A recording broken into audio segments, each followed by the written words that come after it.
Mau ekspor impor tapi masih bingung soal pembayaran? Takut nggak dibayar atau takut ketipu? Nah, di video kali ini saya akan membahas berbagai metode pembayaran ekspor impor beserta kelebihan dan kekurangannya. Ini berbagai metode pembayaran untuk ekspor impor ya teman-teman. Seperti yang bisa kalian lihat lumayan banyak juga ya. Tapi tenang aja, kita bahas satu persatu. Kita mulai dari yang paling terkenal dulu yaitu LC alias Letter of Credit. Metode ini paling banyak dipakai untuk ekspor impor karena intinya bank berperan sebagai pihak ketiga untuk menahan uang dari pembeli alias importir dan uang tersebut baru akan dilepas kalau barangnya sudah dikirim oleh penjual alias eksportir. Jadinya penjual dan pembeli sama-sama tenang dan nggak perlu takut ketipu. Tapi sebenarnya si letter of credit ini masih bisa dibagi menjadi dua, yaitu side LC atau usance LC. Kalau side LC berarti pembeli harus bayar begitu penjual bisa memberikan bukti bahwa barangnya sudah dikirim. Tapi kalau perjanjiannya usance LC alias deferred payment LC, ini berarti pembayarannya akan ditunda sekian hari setelah penjual memberikan bukti pengiriman. Ini delaynya bisa 30, 60, 90, atau bahkan 120 hari tergantung kesepakatannya. Makanya teman-teman harus hati-hati banget sih. Secara umum, metode letter of credit ini sebenarnya paling aman karena ada bank sebagai pihak ketiga. Cuma ya, kalian harus hati-hati.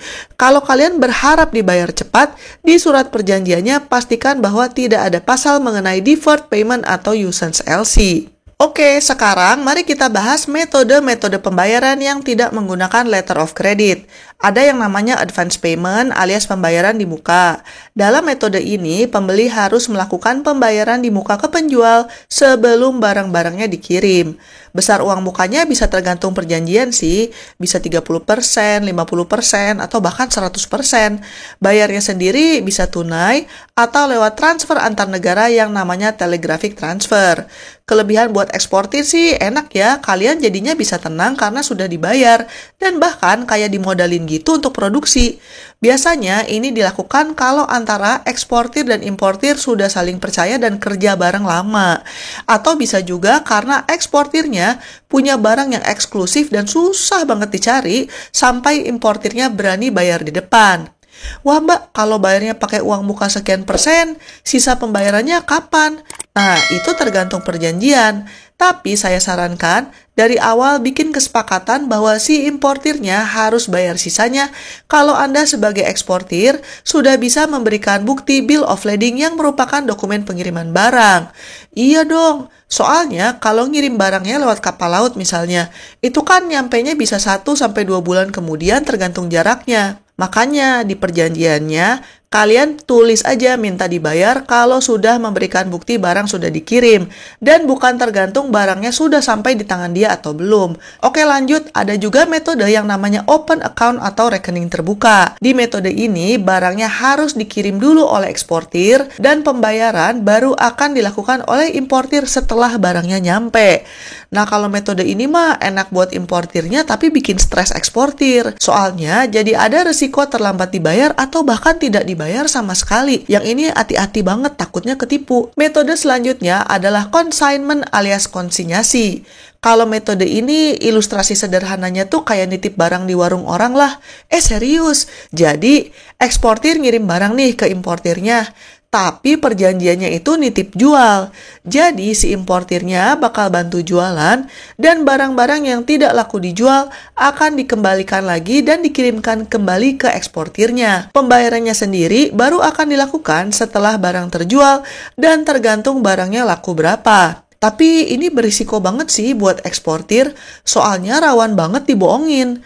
Kita bakal susah untuk tahu barang yang laku itu sudah berapa banyak, yang rusak berapa, dan waktu kejual itu harga berapa. Selain itu, barang-barang yang nggak laku kan katanya bakal dikirim balik ke eksportir nih. Nah itu bakal nambah lagi tuh biaya shipping.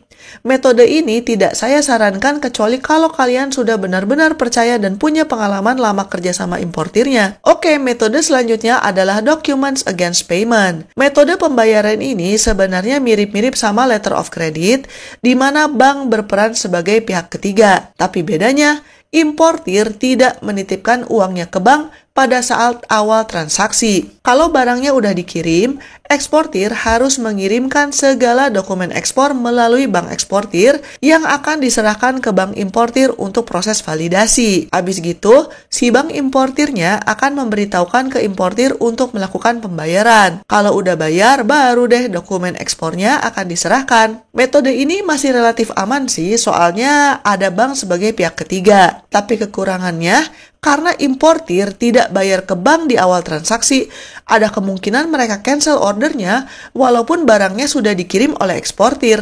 Ingat ya, ngirim barang lewat laut itu bisa 1-2 bulan, kan lama banget tuh, makanya agak-agak serem kalau importirnya berubah pikiran dan nggak jadi beli. Oke lanjut, ada juga metode pembayaran yang namanya Documents Against Acceptance. Metode ini mirip-mirip sama Documents Against Payment, tapi pembayarannya ditunda alias deferred payment. Di metode ini, setelah barangnya dikirim dan eksportir memberikan bukti pengiriman kepada bank, si pembeli alias importirnya masih punya waktu untuk bayar bisa 30, 60, atau bahkan 90 hari kemudian, tergantung perjanjian awalnya. Metode kayak gini sih saya nggak sarankan ya, kecuali lagi-lagi kalian sudah sering transaksi sama importirnya. Dari sekian banyak metode pembayaran ekspor ini, teman-teman mungkin bertanya, jadi Mbak, kesimpulannya mending yang mana ya? Yang relatif paling aman itu ya lewat letter of credit, karena ada bank yang berperan sebagai pihak ketiga untuk menahan pembayaran sampai bukti pengirimannya sudah divalidasi. Apalagi nominal ekspor-impor itu kan biasanya lumayan besar ya. Tapi kalaupun LC, ya pakainya yang side LC lah.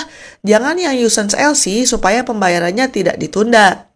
Selain itu, tips dari Mimin supaya kalian tidak ketipu, sebelum bertransaksi, pastikan dulu sudah ada perjanjian resmi hitam di atas putih yang menyebutkan detail barang yang ditransaksikan, jumlahnya, terus metode pembayarannya gimana, detail siapa penjual pembelinya, dan kalau ada apa-apa di jalan gimana, dan sebagainya. Pokoknya jangan mau deh kalau ada pembeli yang tidak mau bikin perjanjian jual beli resmi. Sekarang mari kita bahas gimana caranya mengurus pembayaran lewat letter of credit. Ini saya asumsikan Anda sebagai eksportir ya. Intinya mereka harus pergi ke bank di negara mereka untuk membuka letter of credit atas nama eksportir atau pihak yang ditunjuk di sales contract yang sudah ditandatangani. Makanya harus hati-hati banget jangan sampai salah taruh nama di sales contract-nya. Karena instruksi pembayaran akan mengikuti sales contract tersebut. Kemudian bank dari luar negeri tersebut akan menghubungi koresponden bank mereka di Indonesia untuk berkoordinasi. Bank yang di Indonesia akan mengecek keabsahan pembukaan letter of credit tersebut. Kalau valid, mereka akan mengirimkan surat pengantar atau letter of credit advice kepada Anda sebagai eksportir yang berhak menerima. Nah, abis gitu Anda urus deh pengiriman barangnya sama pihak forwarder atau yang kadang disebut juga ekspedisi. Mereka akan memuat barang dan juga menyerahkan bukti penerimaan barang, kontrak angkutan, bukti kepemilikan barang atau bill of lading, serta dokumen pengapalan lainnya kepada Anda sebagai eksportir. Dokumen-dokumen ini perlu kalian copy dan forward kepada bank sebagai bukti bahwa Anda sudah memulai proses pengiriman barangnya. Setelah dicek keabsahannya, maka letter of credit-nya bisa dicairkan. Anda dapat uang, dan si pembeli akan mendapatkan dokumen pengapalan supaya dia bisa mengurus pengambilan barang di negara tujuan. Kalau kalian punya pertanyaan atau mau request topik, silakan komentar di bawah. Jangan lupa untuk like dan subscribe supaya kalian bisa belajar ekspor-impor gratis. Bye-bye!